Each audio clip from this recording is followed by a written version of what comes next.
What's going on, good people? What's going on? Hey, what's up? Let's go with it. Go ahead and share this out. We get ready to be on for a little bit. Give me about 15 minutes of time. On these 15 minutes, 15 minutes. We can co-parenting. Let's talk about it, all right? Share it out on the Josh Reese Show. Those of you all that's on my personal page, stay on the personal page. Mosey on over the Josh Reese Show. Let's talk about part 2. Recent co-parenting, baby mama, baby daddy. And we talk about it for a little bit, y'all. What's good people? How y'all doing today? Hope you had a great day. Truly, I'm glad. In the words of Eddie Murphy, I'm very happy to be here. I'm very happy to be here and be on with you all in this time to be able to share about this. Always want to give all the praises to the Most High for being good to me. I'm thankful for all that He's done. Wakanda forever, y'all know. I'm thankful for the Lord for all He's made. Without Him, nothing possible. Let's get into the nitty gritty. This is the pre-shows leading up to the Josh Reese Show, talking about co-parenting and grief and co-parenting. How many times have you been worried about your significant other who is not maybe your wife and the choices that they making regarding your child? How many of you are no longer with the child's parent, and now you all seem to be at odds all the time regarding the welfare, the upbringing, the raising of that child? That's what I want to talk about tonight. Part 2 of this. I started talking about this so much. I shared with you on Tuesday. So join with me every Tuesday, every Thursday at 5 p.m. We're going to get into different things. And I want to be transparent because I talked about how we need to make sure that the relationship is solid and is working. I understand y'all at odds. I understand you feel the other person is a jerk and all of that, and you feel like they're this, that, and the other. But what we don't want to do is shame that significant or that parent to the child. It can be very damaging on the child. The child already has to deal with enough truth, and then you're acting in frustration, and that's not good. Now, I've been there. I've been supportive to my son all the years of his life. We've had our ups and downs, but I've always been there because at one time I thought my father was not in my life, didn't want nothing to do with me, and I promised myself, I promised God that if I ever became a father, I would never not show up for my son. And so, even at the age of 21, that he is now, I'm still showing up for him. But that does not mean that me and his mother has always been in agreement, because we haven't. We've been at odds. But one thing I've never done is shame his mother to him. I've had my disagreements. I have my own feel and my own take. I didn't talk to somebody else. I didn't vent it to other people. I never vented to my son. And, I'm not going to say that she has, my son to come and tell me stuff. Look here. I'm here to tell you, just don't talk about the other child to the child. Why? Why? Why? I'm mad. Why? I'm upset. Why? You just don't understand what they did to me. You understand how neglectful they're not paying child support. Yeah, but at the end of the day, you all still need to find some way to get along, to function on behalf of that child, because that child is an intricate part to your life, and the decisions you make and the things you do can honestly mess up some stuff for that child. Your decisions on shaming them. They no good. That father's no good. That mama's she should have been. She should have did that. There's certain. Remember, old school used to keep certain things from us, and that was good and bad. Um, and one of the things is that it's good to keep certain things because that child's trying to figure out why my parents not here. Then they cherish the time they're here, and then we feel they need to do more. But they're cherishing. Don't bring them down from that. And I don't understand a lot of people will disagree. Remember, this is the platform that I have. Because I just want to tell you from a personal space and speaking to my child. A lot of their opinions about the other parent come not from their experience, it comes from you. It comes from you. They have crafted their thoughts about the other parent because of you. They're now negative feelings about the other parent because of you. And what we have to do is we have to make sure that we, try our best to bring the two together. Now, I'm not telling you to break your neck. I'm not telling you to break your bank, but you have to put in that effort. And a lot of people are turned off about this, but it's a necessary conversation. There are things that you can do, such as mediation. Mediation. Black folk don't mediate. They don't. They don't. They don't. Many of no mediation. What for? I've done this. You've done this. But what have you all done together? I lost a lot of people real quick. It's okay. It's okay because I'm gonna put this up there. If I ever close my eyes, you can go back and listen.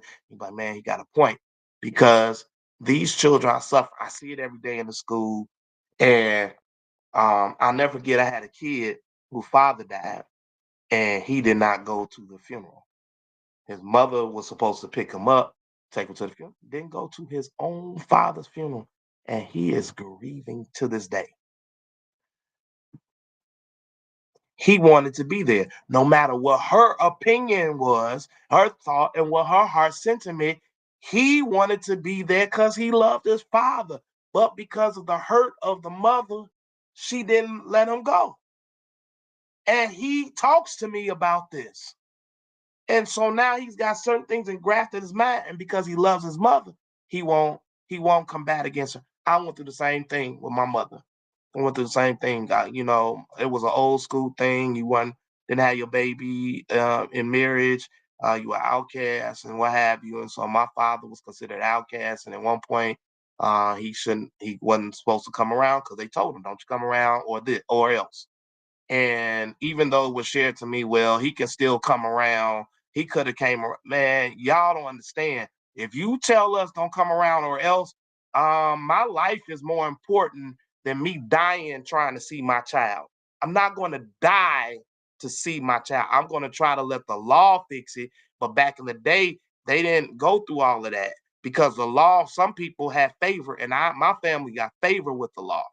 Well, years later, come to find out my father was checking on me through different people. He was checking on me through Army recruitment people that knew me, career counselor in my school and everything. And he stayed in touch with certain family members. And when we got together and he shared stuff with me, I was very upset with my mother. I asked my mother, she told me that what he was saying was true, and I wasn't trying to hear the but I couldn't hate my mother because my mother always been there. So, you know, I hated that I missed all those years. And I'm saying this and being transparent because some people, we still play what's going on, nephew.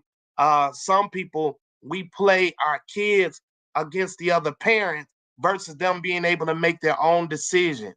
We are to raise them in the right way. If you raise them in the right way and the way they should go, they go get old, they won't depart from it. You don't stop your child from loving their parent. And this can be grieving. This can be heavy on the child that is still beating them upside the head, and you don't think nothing about it because to you, it ain't this. To you, it ain't that. It ain't about what you think all the time. It's about what's necessary for that child. Come on, y'all, share this out. Share this out because I'm telling y'all, man, my dad was the bomb. My father was the bomb. He was a great dad. But because of the eyes of my father and my mother and traditions, I missed out on many years. But thankful for the years that I had. But I had to go through grief counseling because of that. Because my father wasn't there. Man, I made some mistakes. I was with some women I shouldn't have been with. I was in some situation I shouldn't have been in. And had my father been in my life, he would have shut that down. But because of certain decisions made upon certain family members, and I love them, I don't hate them. God rest their souls. They made the decision they were wrong. But we can do better moving forward when it comes to our children now. So now what do? We got to do mediation. We got to find someone. Your church should be a mediator. Your pastor should be able to mediate. There should be some elders in the church should be able to mediate. There should be a mother in the church that both parties can trust. There should be somebody mutual in the family. It might be a great auntie. It may be an uncle or whatever. That um, I know I got an ex-wife that still talks to some of my family. I don't want to do, but it ain't my decision. They still reach out, text each other, call it. That's on them. I have my feelings about that. I do. I'm like, what y'all doing on it? But they have that relationship. So that means that she trusts them. So let's say we had a kid together, then I know that we can sit down and make some good decisions together with having the proper mediator, which is a family member that I trust. Now, there's some things about that they saying and that they sided with her on, I ain't in agreement with, but I ain't gonna lose no sleep. But when it comes to your child, you have to do what's best for the child. And sometimes that's putting your pride to the side. And we don't know how to put our pride to the side when it comes to raising our children. That's why be careful who you sleep with. Be careful who you lose yourself in. Be careful what you lay in. Be careful what you rubbed up on.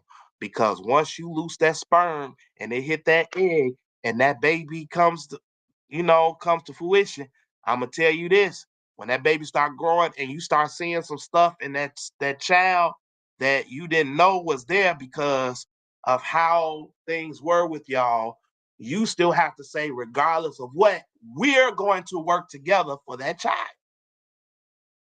I don't care if you got to take them to child support court, fine. Take them, but find a way to still mediate the visitation.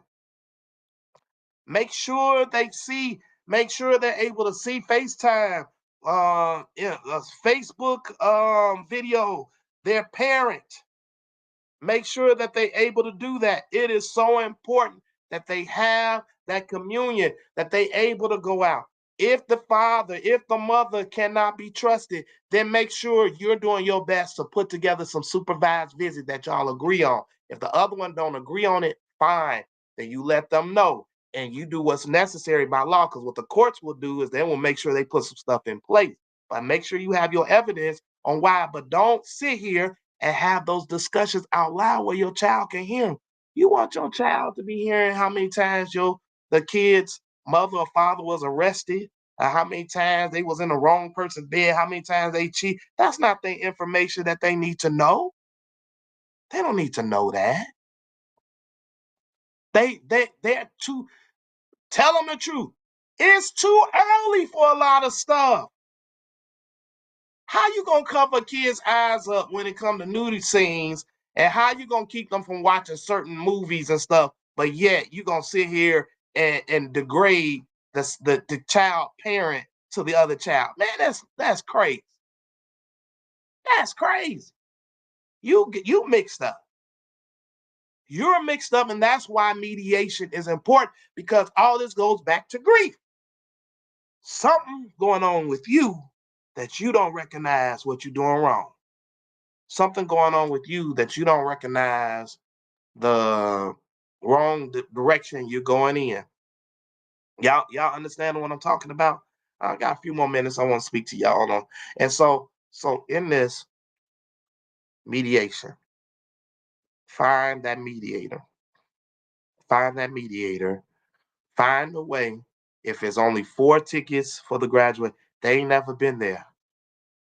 Make sure that there's 1 ticket available for the child's parent. Let them know that they have to confirm it by a certain time and everything. Make that you ain't breaking the bank by doing. I don't understand. That shouldn't ain't been there. Look here. Because at the end of the day, those of y'all Bible believers, and if you're not, watch this. People can change, and they can change just like this. It can be for the worse and it can be for the best. You can't neglect the fact that change can happen. I'm a witness. And you know how many people counted me out? I talked, y'all, many of y'all didn't watch the show. I talked about me cheating. I talked about me going through 3 marriages, and all 3 marriages I had infidelity. That don't mean that I'm gonna have. I had somebody I was dating. This was, well, why you gonna cheat on me? Listen, and we don't need to talk. How about that? I'm gonna do you a favor. Have a good day. Cause I don't even want to talk about my infidelities like that. I let you know something to be transparent, but not for you to judge me. People can change. Some people wake up and they actually are able to smell the coffee or able to notice that they need to change because they recognize they've been out of their child's life. They have not been what they're supposed to be, and they have a conviction that they didn't tell you. Maybe they didn't apologize yet. Maybe they did not apologize to you. But you owe your child the service that when that child look back and they get older, or when they get older, they can look back and say, my parent tried to make sure I had a relationship with my other parent. They tried. I know they tried. They made me call him. They made me call her. They made me send a Christmas gift. They made me say happy birthday. They made me. Even if they made me. You train them in the way they should go because you're teaching them how to give honor.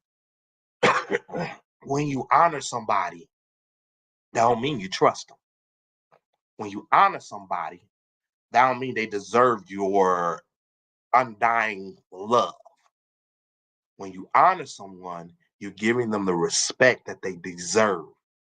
Every parent, regardless of their presence and absence, deserves a certain level of respect. And the least you can do is, oh, it's your mama's birthday. Call her. Call her. Teach them how to, if you're not going to buy, teach them how to be creative with getting a gift for them. That's something they appreciate. Teach them, say, hey, you got $10. What would you like to buy your mom? What would you like to buy your dad? What would you like with that $10? Teach them how to come up with creative ways, give them a favorite candy that they like and that they present that. Teach them how to do a video that they share their feeling and send it to them. Teach them how to honor their parent in co-parenting. Here's another thing, and I'm going to give this to you. Stop talking to that parent if y'all know y'all at it. Y'all know y'all at it. Make sure the children are in touch with the parent and you stay out of that. You only need to talk to that parent when it comes to decisions or verify. And many times, y'all need to utilize text message because you start asking different questions and start, some of y'all start revisiting some stuff and you don't need to revisit nothing. You don't need to revisit nothing. What you need to do is learn how to give some space and give respect. Um, my son graduated from high school. I said, son, you and your mother, y'all talk. And especially by him being grown now, we ain't got a whole lot. Y'all talk.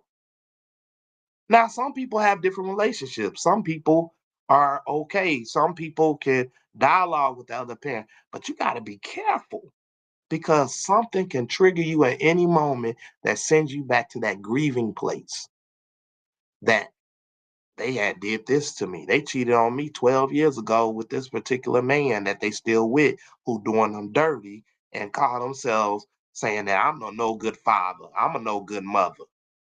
And now you at odds and it ain't about y'all. It's about the child. Can y'all I'm telling y'all something I had to learn. It's about the child, not you. I pay for everything. It's not about what you pay for. It's about the child. Keep that. I know I'm a mother now. She makes sure that go talk to your daddy. And child come in there and with that, no, get out of my room. Go talk to your dad. Because per many of the state statutes and the writings of child visitation and contact, it says about not interfering in the conversation with the child, the other child's parent and the child. So the way you teach them is how to go and take your space. Y'all say whatever you want to say and stop being offended about what the other parents say. You make sure you teach your child what to and what not to do.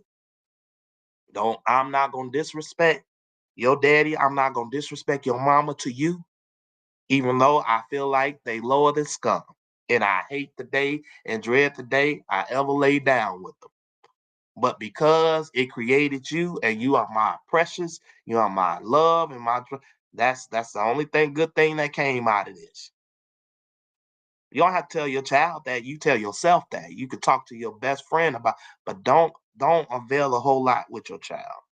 It can be damaging. And some of y'all will never know nothing about that. Y'all can have all your opinions in the world, and some of you all are still dealing with some hurts regarding that parent not being there. Some of y'all need to go ahead and talk to not just a life coach, but someone who can coach you and mentor you, and you can vent and talk to about that because you still got some built up stuff. You know, if it wasn't for my sisters, my stepsister and my biological second to youngest sister, I went to Florida one year. I dipped off, was separated from my one of my wives. Okay, I'm gonna just say it like that. Went to Florida, went set, talked to, went up with my sisters, and they began to give me all of these great things about my dad. Now, here's a man that hadn't been in my life really for the most part, and they were telling me he raised all of us. He raised the stepkids. He raised your cousin who he adopted, and he did all that for them. Why wouldn't he come through for you? To our understanding, he could not come around you, and he wanted to, but he was being respectful, and he was just waiting on the day where you can make up your mind. And he hated that because he hadn't been there. And they was telling me all these things. I'm like, how they know? Because my dad had talked to my siblings about me, and I'm the oldest.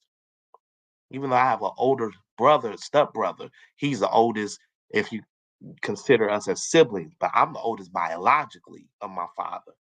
But my stepsister, and she told me that, and I met with my dad, and we been good. We were good ever since till the day he closed his eyes.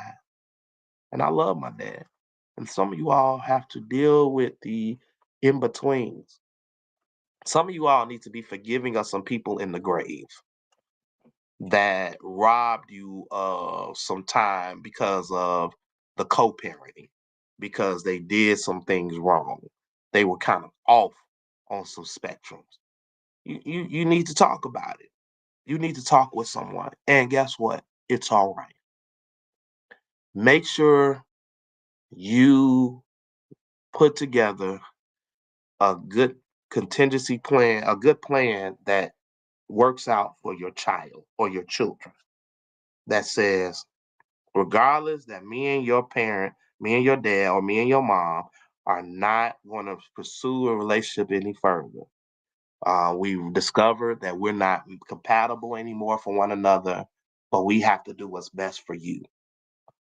You know, a lot of stuff is time out to stop arguing about it and debating about it. And it's time for us to really put our best foot forward and say, hey, you know what we're going to do? We're going to do what's best for you. We're going to do what's best for you. And that's how the co-parenting goes. Because a lot of you all are not making some great decisions because of some of the stuff you've been dealing with, some of the grief you've been dealing with, some of the things that's changes. You've been beat upside your head by a former spouse. Now you can't see the other child, can't see the other child's parent as any good because you reminded about every worst thing with them. They've asked you for forgiveness for stuff you have not forgiven, neither have you forgotten. And you may not ever forgot, but you need to work on that forgiving. And you need to forgive them whether they ask you or not. Because at the end of the day, if you keep on carrying that, you're gonna do something that your child's gonna look at you like, what's wrong with you? Why are you all uptight? I'm the one with the relationship that I need to have with them, not you. You are not building a relationship with the parent anymore. The child is. And they're learning their mother, their father by not like you, which was the erotic side or which was the lovey-dovey side. No, this is a mother-father bond or father-daughter bond or father-son bond or mother-son bond, not you and the boo bond. The boo bond is done. Boo bond. I'm done with the boo bond. I'm not bonding with my child's parent as a boo anymore. I'm bonding as the two parents trying to parent together. I don't like that. They need to wear slicks. They need to wear. Oh, look at me. I'm going old school. I was talking about slicks today. That's why it came out. Um, they need to wear these jeans. My child will have top of the line jeans and everything. My child don't wear these kind of diapers. They wear this diaper. My child don't wear these kind of shoes. They wear these. Man, look here. That's why y'all need a mediator. Because you're going to be grieving each other, talking about each other, and then that child is going to slip up and say something to the other parent out of anger that you said, and they got it from you. And when that other parent bop them upside their head, do you know who I'm going to blame? I'm not going to blame the child. I'm going to blame you because you the one that put the thoughts in their mind. Stop having these conversations out loud about it. You know what your daddy did? Nothing. You know what your mama did? Nothing. Just tell them what you did. Don't talk about nothing. Well, my daddy got me this gift. No, I got the gift. Your daddy ain't get you nothing. You ain't gotta say that. Just tell them I got this. They know how to put stuff together and let them put together so they come to you and they always say, my mama never lifted up a word against my daddy. My daddy never lifted up a word against my mom. They'll remember that. And that also teaches how they are to carry relationships with others when if it happens to them. We got to teach them. All right. I hope this helped somebody tonight. I was only going to be on 15 minutes. Look like I'm on here for 20 something minutes. So I'm done. Those of y'all watch the rebroadcast. Share this with somebody that's going through some baby mama drama, baby daddy drama. We got to respect each other. That's my child's father. That's my child's mother. I told my son's mother, and I told y'all in this last broadcast, I do not refer to her as my baby mama. I refer to her as my son's mother. That's how I refer to her. I don't even say my ex-wife. It's my son's mother. That's it. Because certain levels of my relationship and past, you don't need to know. You just need to know the connection. That's it. That's all. And I wish them well. I wish them well in endeavors. If my child ever wants to know how to help their parent, I will show them. I will take well, baby, if you don't think, son, you don't think that they're listening to you, I want you to try this. If not, I'll communicate. Hey, I'm just letting you know your son said he was trying to communicate with you and you didn't. Can you speak on that? If they get upset and uptight, say, you know what? I see this conversation working. I'll try you back another time. Leave it at that. Stop going back and forth, tit for tat. Stop it. Stop it. Stop it. Stop it before you stress yourself and bust blood vessels. Stop it. Oh, let me end the call. Bye. Hang up. Stop calling each other. What you hang up for? You still like that dude. You still like that girl. You still got feelings. And if you don't, then stop acting like you do. And stop being so tough. Now you showing forms of a narcissist. Now you showing forms of control. Now you showing that you don't have no self-control. Stop it. The call is over, the conversation over. The other person don't feel like talking. Don't force it. Move on. Go get some nachos. Go pop some popcorn. Go watch a movie and move the child's mind, especially if the child is being feeling affected by it. Move them on into some more positive thinking so that way they're not negatively impacted. Uh, I have a lot of views or advice that I want love to give to people on how do you what if the father is not in their life? What if the mother is not in their life? Y'all just don't understand. Some of y'all don't understand. You got a family member that that person knows and trusts that they will listen to. You may not be the person. And if you don't care, you should because it's affecting your child. Um, no matter how much I care about my significant and love her. Her son has a father, and we're not married. But I will say this: I will never interfere in their relationship because I would never want anybody to interfere with my son and I relationship. And I will speak positivity to them and everything and all of that, and I will do the best that I can to make sure that I am doing my part to keep that line of communication there. Now, there's the other side of what if it's tainted, then you have to deal with it accordingly. If it's harming the child, there may need to be a wedge of distance where you just teach the child how to text or the conversation is brief. The thing is, people mess up like you mess up. You mess up. So they need to still have some type of communication.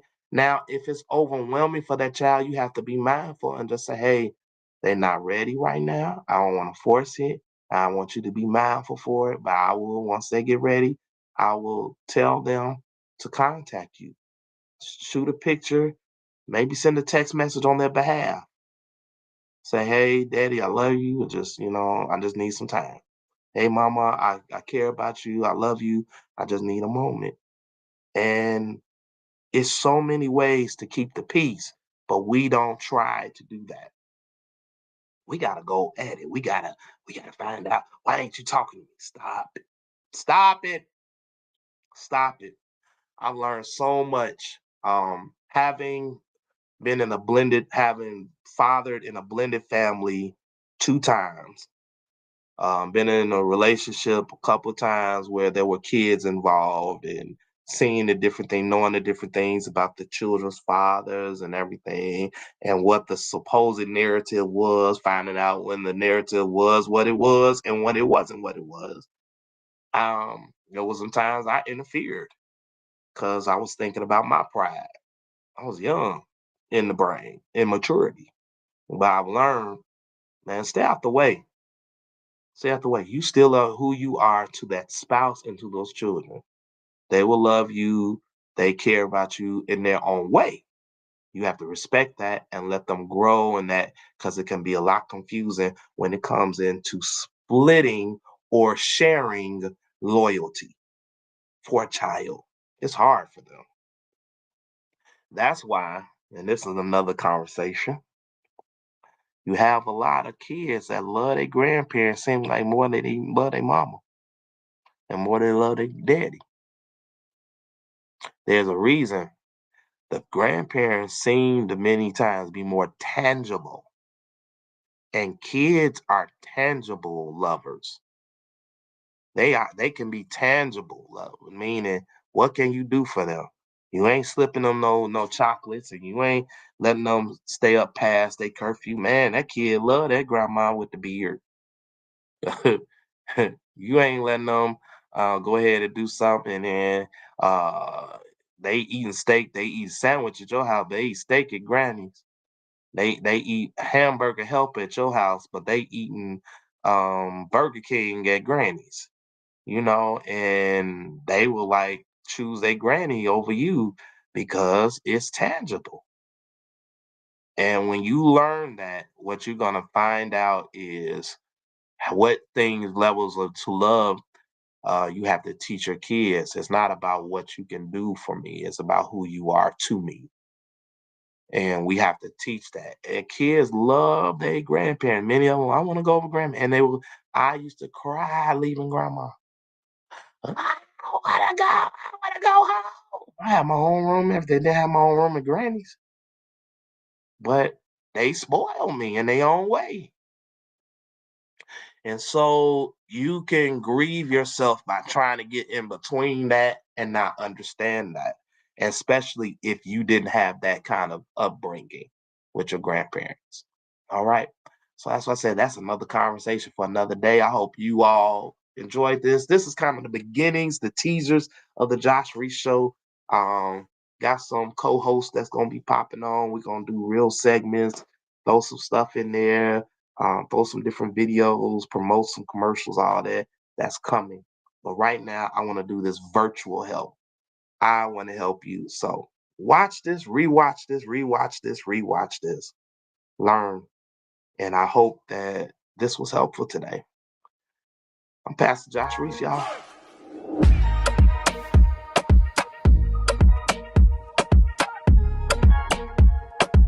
And until we meet again, I will see y'all on Tuesday at 5 p.m. And my favorite man, shine your light.